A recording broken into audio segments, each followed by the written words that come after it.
aqui tenho continuação do livro de Esdras. No capítulo 7 de Esdras, ele recebe a autorização para voltar para Jerusalém, para a sua cidade. E essa autorização é dada pelo rei Artaxerxes, que escreve para Esdras oficialmente, dizendo que ele pode, como escriba, como sacerdote, guiar várias pessoas que quisessem voltar para a terra de Jerusalém. Esse foi um dos grandes feitos de Deus, de permitir, de fazer, na verdade, com que o povo que estava disperso, que estava em cativeiro na Babilônia, pudesse voltar para a sua terra. Muitos já haviam vindo e construído o templo. No capítulo 3, 4, 5, ali o templo é construído, é edificado. No 6, a dedicação do templo e a celebração da Páscoa. Mas aqui, no capítulo 7, é preciso Esdras vir a Jerusalém para colocar em ordem o culto, para organizar algumas questões morais, algumas questões da lei do Senhor. O templo já estava edificado, mas é preciso que o povo esteja de acordo com a vontade de Deus. Agora eles poderiam cultuar ao Senhor, mas também eles precisam ajustar suas vidas à vontade de Deus. E é por isso que Esdras vem e expõe a lei diante deles. A duração que Esdras levou para ir nessa viagem da Babilônia para Jerusalém foi de 5 meses, porque ele saiu no primeiro dia do primeiro mês e chegou no primeiro dia do 5º mês. No caso, 4 meses ele levou nessa viagem.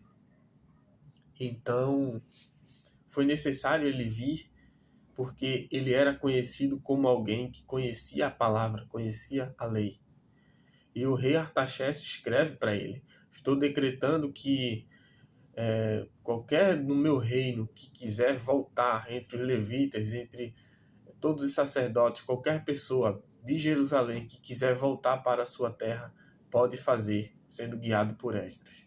E você, Esdras, ele está sendo enviado pelo rei e por seus 7 conselheiros para poder ir ajudar e fazer o ajuste a partir da lei do seu Deus. Então, um rei ímpio, um rei pagão, um rei de outro povo, reconheceu que em Israel havia um Deus supremo e que Esdras era servo dele.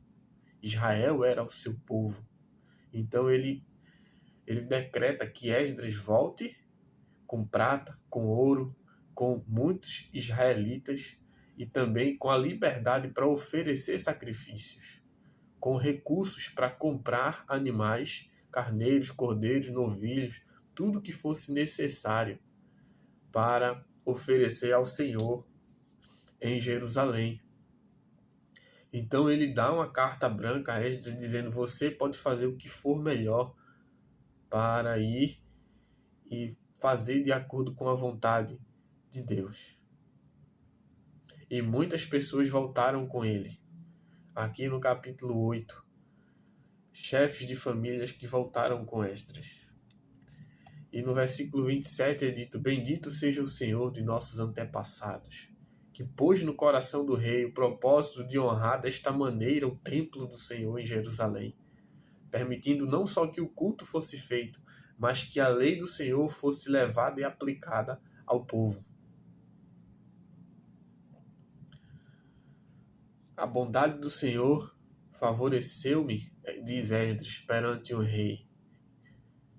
Favoreceu diante do rei, diante dos seus conselheiros, diante dos seus altos oficiais. Como a mão do Senhor Deus permitiu, estava sobre ele, estava sobre mim. Tomei coragem, reuni alguns líderes que me acompanharam. Então, muitas famílias de Finés, de Gerson, de Zacarias, de muitos patriarcas de Israel voltaram com ele. centenas de homens. Então ele reuniu esses homens e veio e foi até Jerusalém. Separou os utensílios e fez essa viagem. Quando ele chega em Jerusalém, o povo fala com ele, porque é dito que muitos israelitas tomaram para si mulheres dos povos vizinhos, as quais Deus disse que não era permitido vínculo. Quando Esdras ouviu isso, ele rasgou as suas vestes. Porque não apenas isso acontecia, mas havia irregularidade entre sacerdotes. Além dessa mistura. O que uma coisa está relacionada à outra. Então, o sacerdote caiu de joelhos e orou ao Senhor.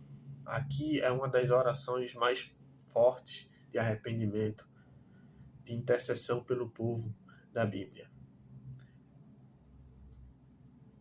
Esdras ora ao Senhor e diz: meu Deus, estou demais envergonhado e humilhado para levantar o rosto diante de ti, porque os nossos pecados, ele coloca nossos porque ele se inclui dentro do povo. É uma forma de humilhação, é uma forma de rogar a Deus e de se colocar entre Deus e o povo, de se colocar no meio do povo, para que aquela devoção fosse vista também em favor do povo. Como sacerdote, ele intercedeu pela sua casa. Desde os dias dos nossos antepassados, a nossa culpa, os nossos pecados. Por isso foram entregues à espada nossos reis, nossos sacerdotes. Por isso fomos ao cativeiro. E agora o Senhor tem sido misericordioso, nos fazendo voltar para a nossa terra, mostrando assim que o Senhor não nos abandonou. Mas nós somos pecadores.